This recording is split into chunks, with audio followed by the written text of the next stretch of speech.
We are in a full Capitol Rotunda today, filled with people here to support gun safety legislation, including the bills that I'm introducing, which include a universal background check, no-fly, no-buy legislation, and lost and stolen legislation. These bills, as well as a host of other bills, are essential toward ensuring gun safety here in Pennsylvania. It's time for the killings to stop. It's time for the senseless shootings to stop. It's time for the legislature and our government here in the Commonwealth of Pennsylvania to take action.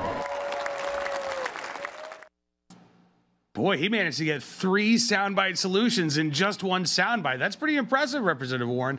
All right, let's go through your soundbite solutions. So, quote-unquote, universal background checks.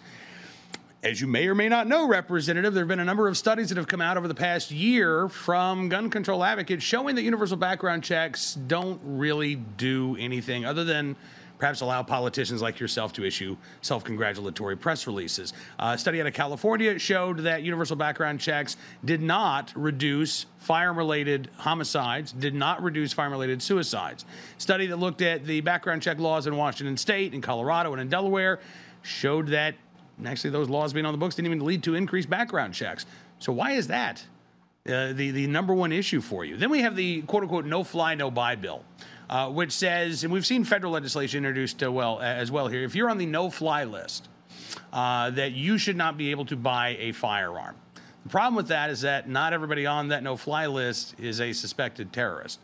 And it can be a real nightmare to get off of that list if you've been inadvertently placed on that list. This is why groups not only like the NRA, but the ACLU have been opposed to no-fly, no-buy bills.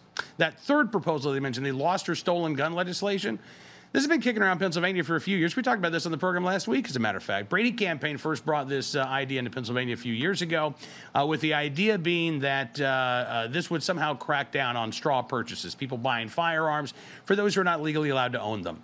Their theory is that straw purchasers go and they buy these guns, they transfer the guns illegally, and then when the gun is recovered in a crime, the straw buyer says, oh, you know what? That gun was stolen. I just never reported it stolen. Sorry about that. And there's nothing that the police can do, supposedly. Now, when this bill first came up in the Pennsylvania legislature, prosecutors around the state said, we don't want this. This isn't going to help us. What we want are tougher penalties for straw purchasers, because we can actually build a case around straw purchasing.